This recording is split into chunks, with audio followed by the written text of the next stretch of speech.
If in 8 months we were able to produce the result we produced, winning in Lagos, winning in Abuja, and no other candidate got up to 25%, you should understand there is a momentum in the country driven by the young people that has not yet died.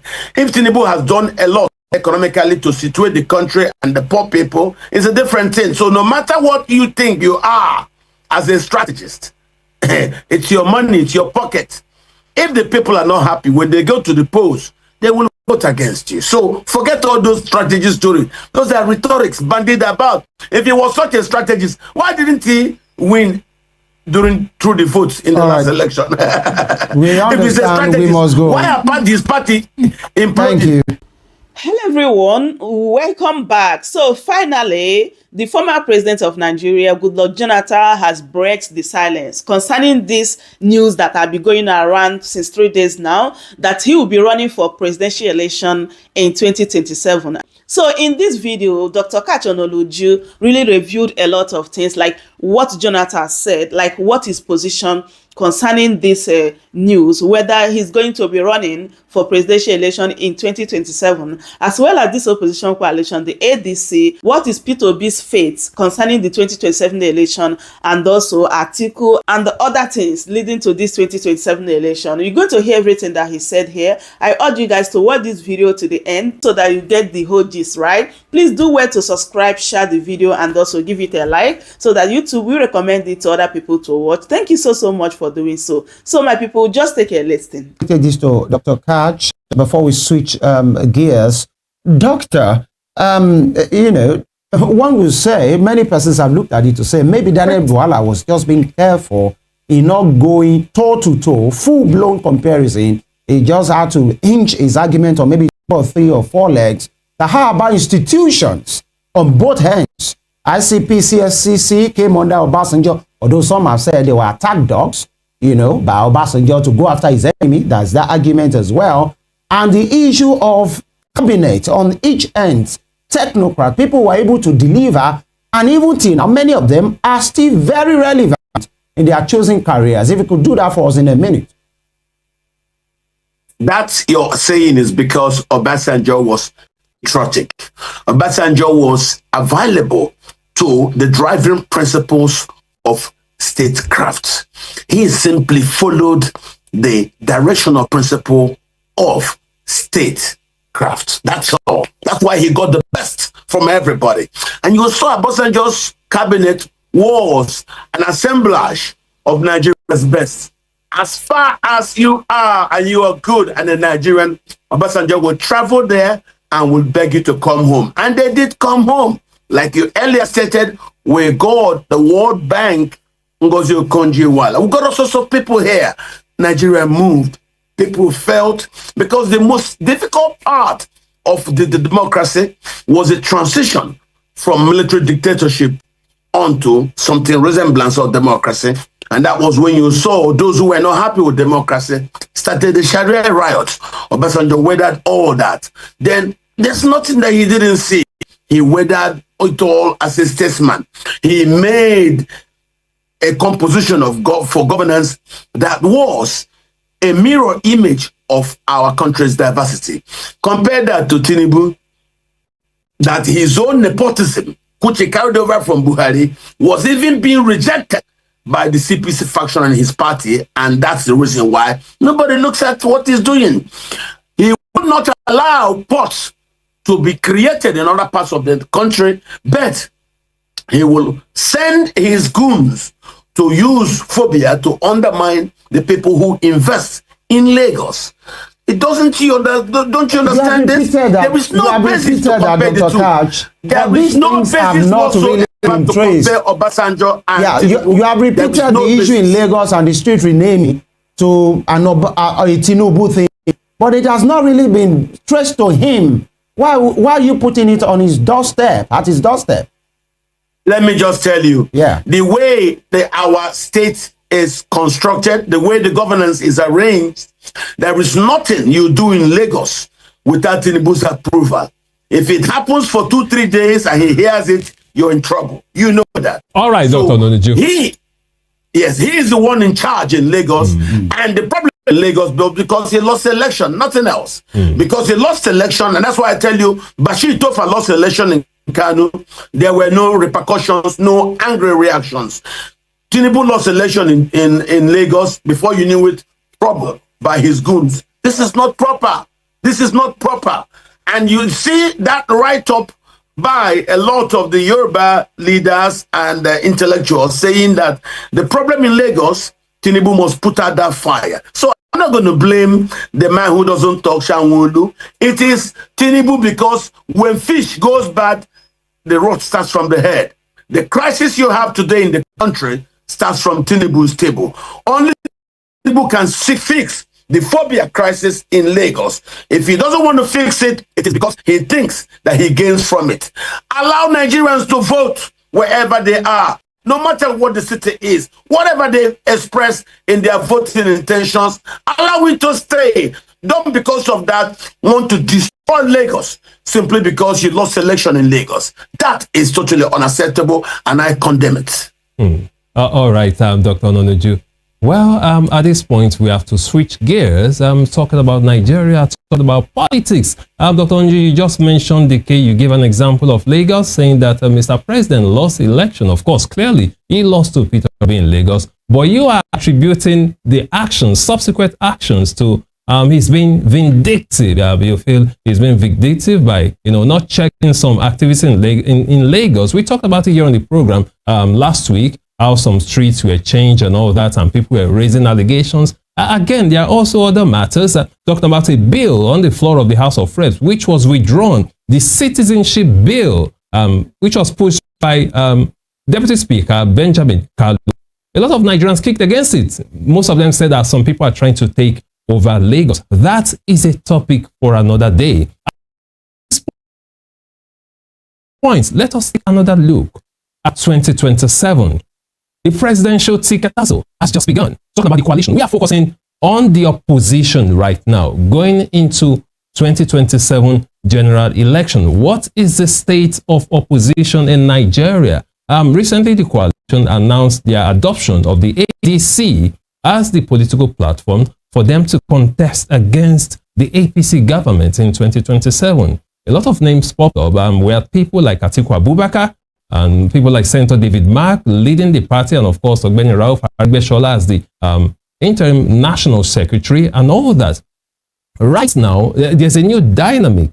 Okay, there's a new, something else has popped up in the system. Recall that last week Monday, we talked about the fact whether Peter Obi or Jonathan will be best suited, for the job if they go against President Bola Ahmed Tinubu.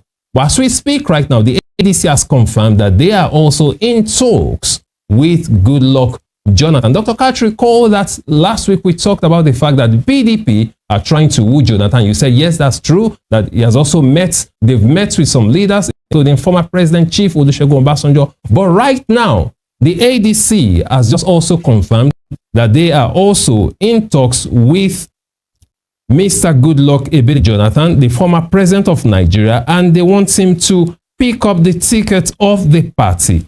Something else also happened. Atiku himself, who was supposed to have picked up his ticket as an ADC member, there was supposed to be a ceremony to that effect. We understand that he has postponed that, and he's just waiting, according to some sources, that Atiku is waiting for some APC governors to defect to the ADC before, making his move public, picking up that ticket in a ceremonial fashion. Dr. Katch Ononujo, where exactly are we going at this point as a nation? What's the direction of the coalition? Now that we have the ADC also talking to Goodluck Jonathan, and he's open to them. He's open to them. He's willing to, provided they give him, the terms and conditions he can abide with that will be favorable to him. What do you think we have going forward? Now we have Atiku. There are some speculations that if Atiku does not get his way in the ADC, he might withdraw from the ADC and go back to the SDP. And some political watchers have claimed that simply because of that, the SDP have taken a proactive action to suspend someone like Malam Nasir El-Rufai for 30 years because they feel if Atiku go back to the SDP to join El-Rufai. They might form a cartel of some sort, and they're trying to avoid that. So let's look at the whole dynamics. Where do you see the nation moving forward? Talking about opposition going into 2027 general election. Now that the ADC is officially talking to Goodluck Jonathan to be their candidate. First, I will want to tell you that the problem we have in the opposition is as a consequence of elements of the political establishment from northern Nigeria refusing to allow the presidential pendulum that has been in the north for 8 years to now swing back to the south. It was when they started that I started my agitations in the PDP. I got Dunukwe involved what I was doing. He said, we don't have candidate. I said, we will find that. And we continued. We were able to headhunt Peter Obi. He said no at the beginning, but later on he came, and then we got a candidate. And as they said, the rest is history, as we now founded and built the Obedient Movement. The main game is that the opposition PDP has finally agreed with our position, and it has now agreed to zone to the south the 2027 election. Mr. Atiku, running away from accepting this zoning to the south, has been running from post to post. First he ran to ADC. That was why when those people met President Goodluck, he advised them the same thing that I, Peter Obi, and other leaders have said. Go unite the opposition, not splinter it. What Atiku is doing is not helping the opposition. He is the reason for the implosion of the opposition. Further trying to build other pockets and platforms will not help. If you're going to go against the incumbent, you must unite the opposition. And the reason why the opposition imploded, I told your viewers last week, is because of Atiku and the elements from the north who didn't exist only in the PDP but also in the APC, where they floated and they tried to fund Mr. Ahmed Lawal. So the problem we have is, do they expect us from the south to also compete against them in 2031? I think we should respect this. Allow what has been decided by a lot of the people from the north, because in the north now, we have about 4 platforms.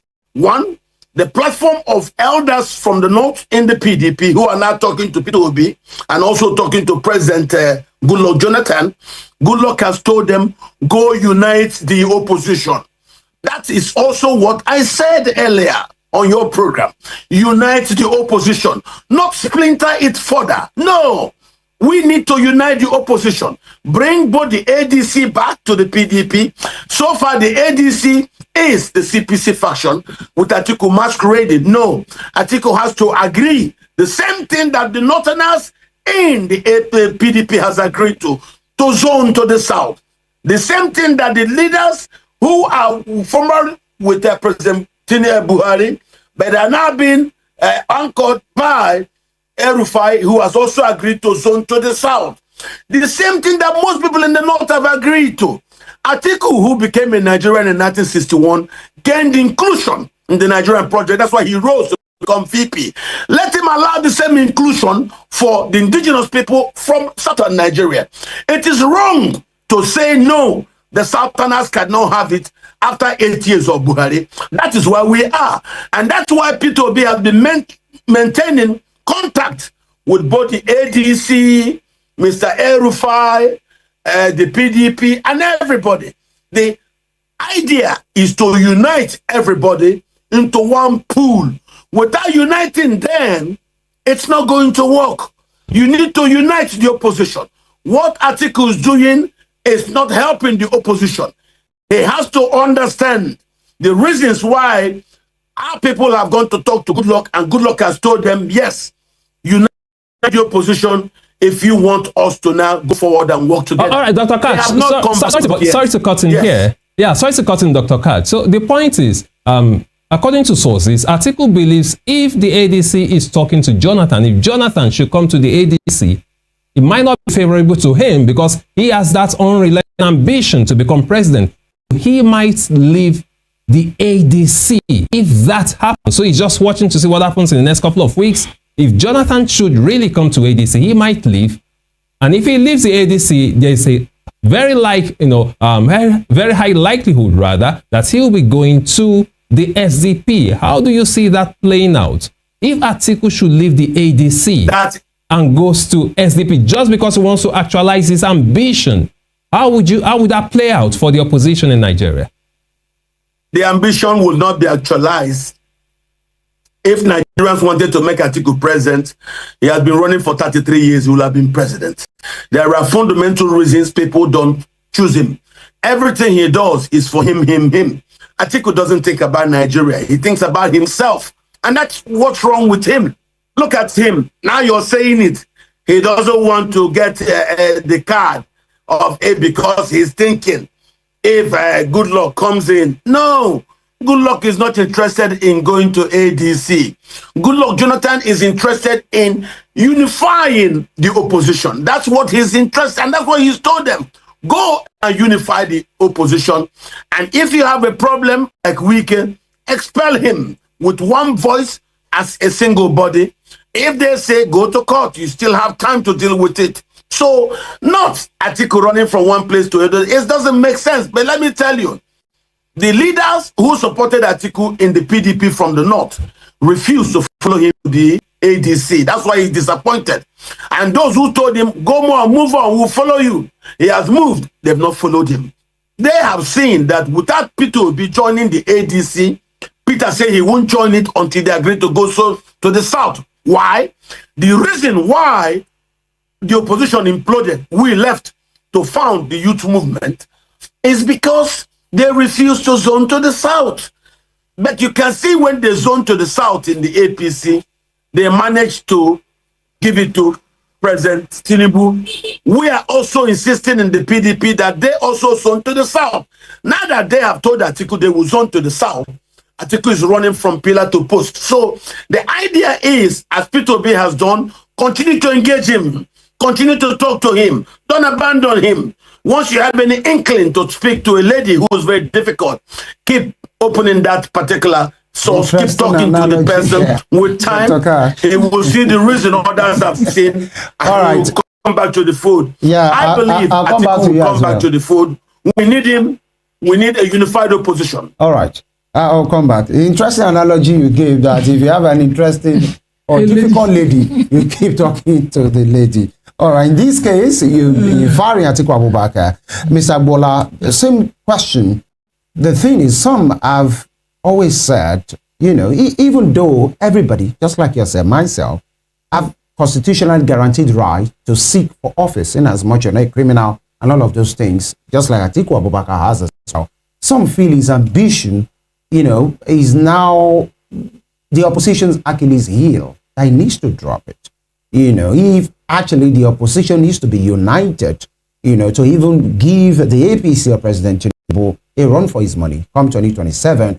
And now that it looks like the man is still interested. Now, the ticket to the opposition, in fact, my first question is, do you believe in that narrative that the opposition, if actually they will have a chance, they will have to come together under one umbrella to give President Tinubu maybe a feeling that yes, he has an opposition.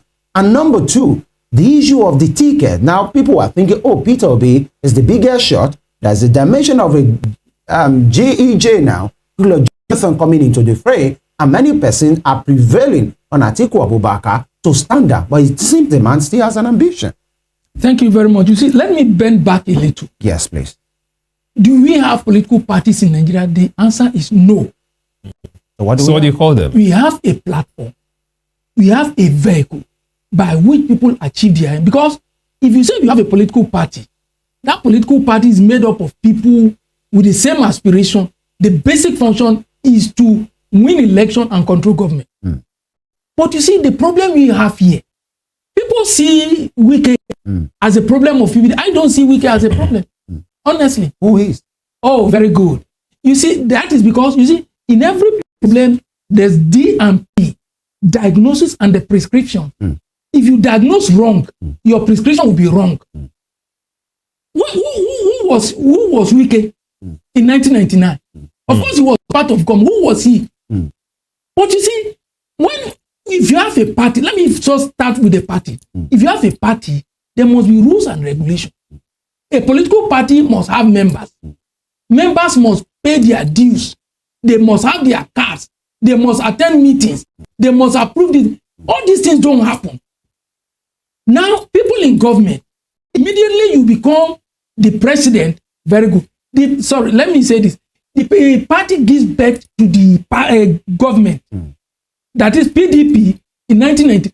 When the PDP was formed in 1998, Obasanjo should be imprisoned by then. Absolutely. Very good. Now he came back and became the leader. And as soon as he was elected as a president, he became the leader of the party. And his decisions were final. I witnessed the Second Republic.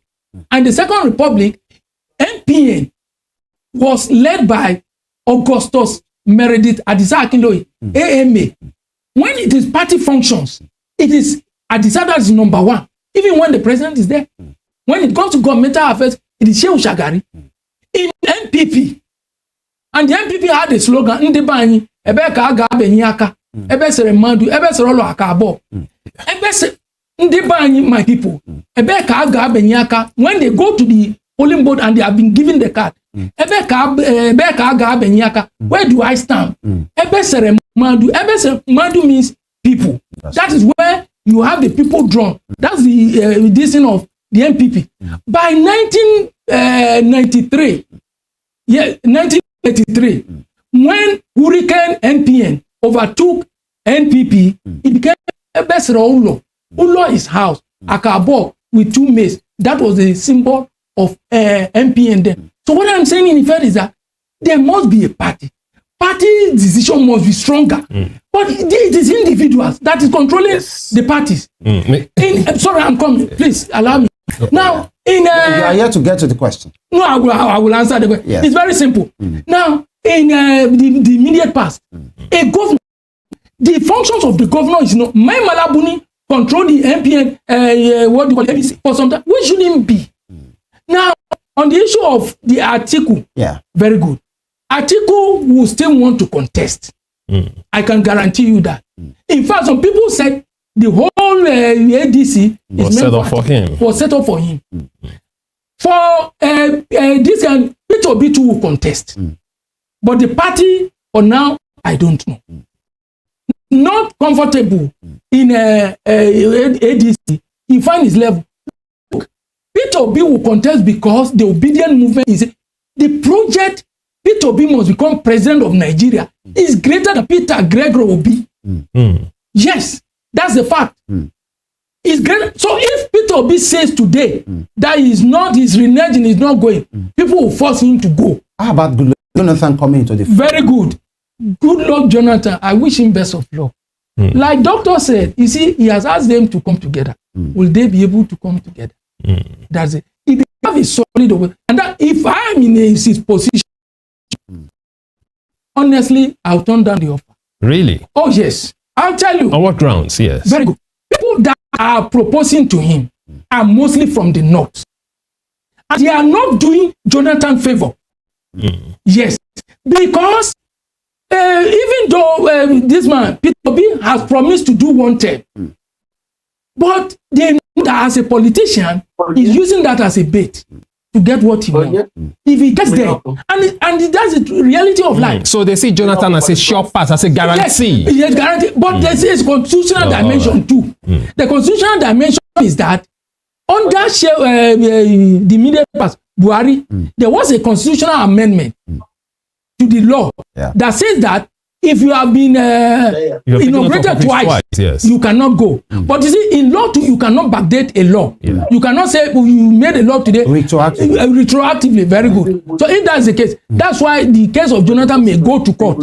So it's now left for the court to decide. But what I'm saying in effect is that those who are pushing him, they know that his own is sure. Either Peter Obi or Rotimi Amechi, they can get there and do something otherwise. But in the case of Jonathan, he is on. So, but can the opposition come together?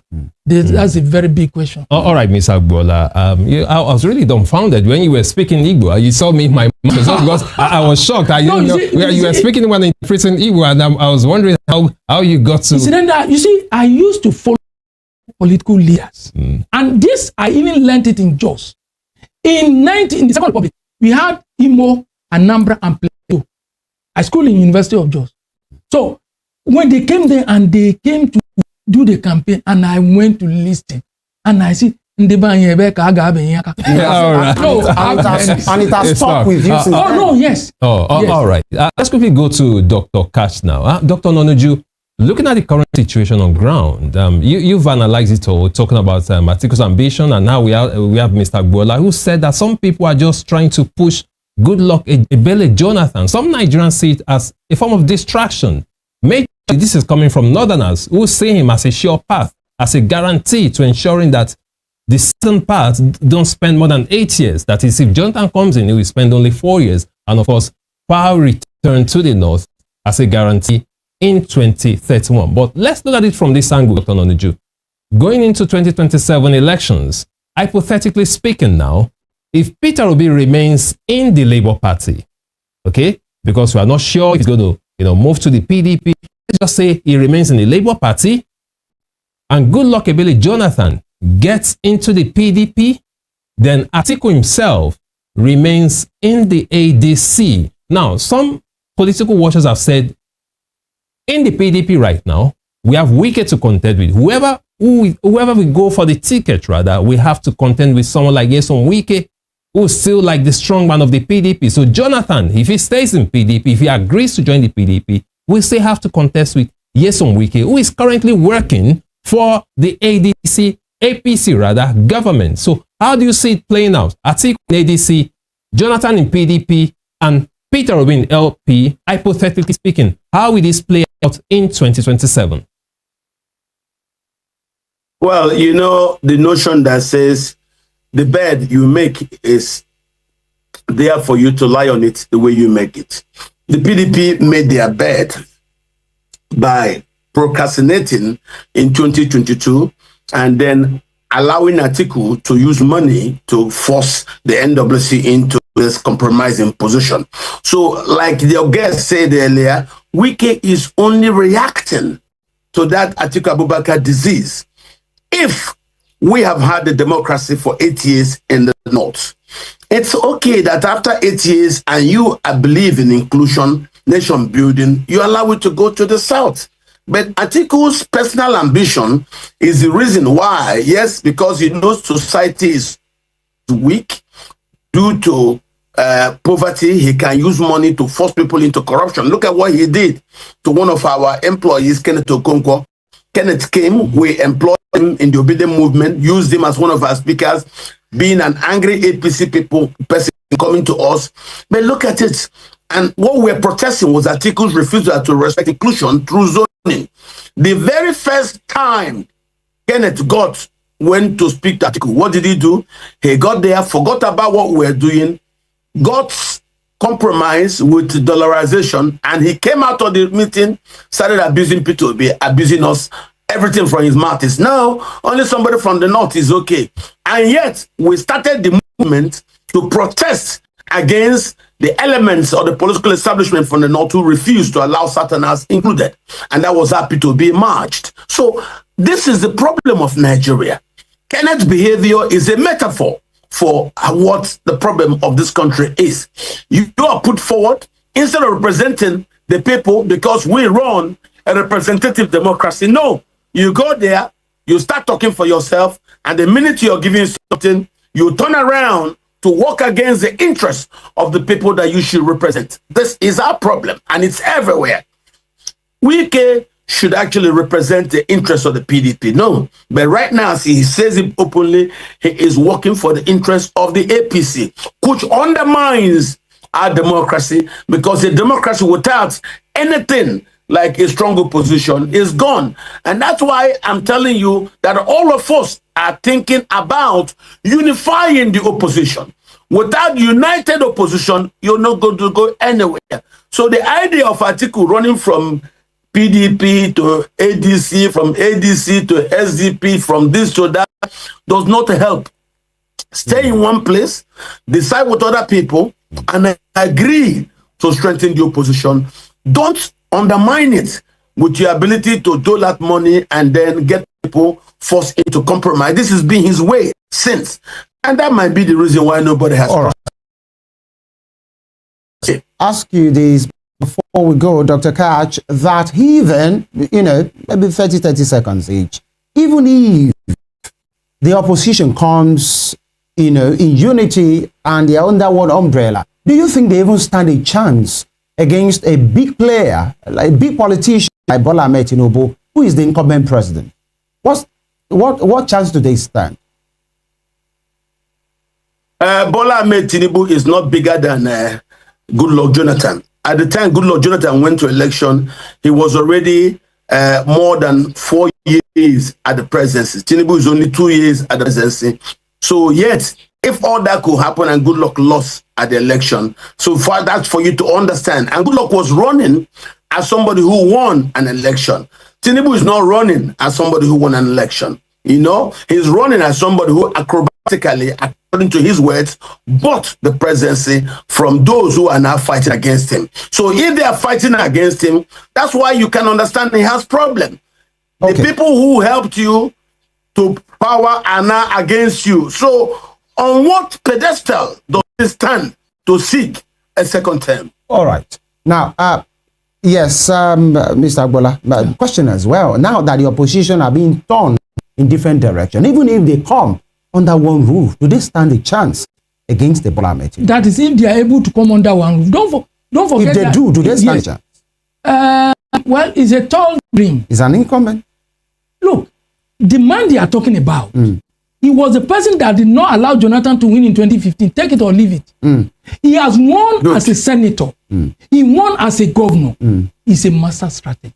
All right. I'm not saying he cannot be defeated. Please don't get me wrong. Okay. But what I'm saying is that they need a formidable opposition force to confront that man. Otherwise, he's solid on ground. Which actually brings me to the question I had in mind. I also hope if Dr. Katch can respond to it in 1 minute. But you first, the possibility of having the opposition come together under one umbrella, is it really possible? Is it possible? Looking at the political space in Nigeria right now, do you see it possible that they all come together and agree to put forth one person against President Bola Ahmed Tinubu? My brother, I won't say it's impossible, but very difficult. Very difficult. How about you, Dr. Ononujo? What's your opinion? What's your reaction to that? Do you think it's really possible to have a united opposition? Yes, it is possible. So who will be willing to make the sacrifice to step down? That's the question. It is possible because we have over 2 years going to election. The other time we had only 8 months when we suffered implosion, and that was it. If in 8 months we were able to produce the result we produced, winning in Lagos, winning in Abuja, and no other candidate got up to 25%, you should understand there is a momentum in the country driven by the young people that has not yet died. If Tinubu has done a lot economically to situate the country and the poor people, it's a different thing. So no matter what you think you are as a strategist, it's your money, it's your pocket. If the people are not happy when they go to the polls, they will vote against you. So forget all those strategy stories. Those are rhetorics bandied about. If he was such a strategist, why didn't he win through the votes in the last election? We understand we must go. Why are his party imploded? Thank you. Dr. Katch Ononujo, DJ Heritage Center. Interesting that you're living on a humorous level. All right, Dr. Katch Ononujo is a DG, Heritage Center, Public Affairs Analyst. It's always interesting to speak with you. And of course, Mr. Murtala Agbola, thank you for. So my people, that was a knock on Tinubu. Yes, every time master strategies. Can Tinubu win an election in free and fair election? Can Tinubu win an election without rigging, without snatching ballot boxes, We need to stop this nonsense of praising some people that we know that their hands are not clean. What kind of master strategist is Tinubu? Because he can rig election, he can buy the INEC, he can manipulate the judiciary. I just love everything Dr. Katch Ononujo said here, and I hope you heard everything that he said. I would love you guys to leave your thoughts in the comment section as always. Subscribe for more updates, like this video. So my people, that is it. As I make I bring this update to you guys, and I will see you guys in my next update. Goodbye for now. Welcome to Shammer Seniors TV. Call of it to sleep.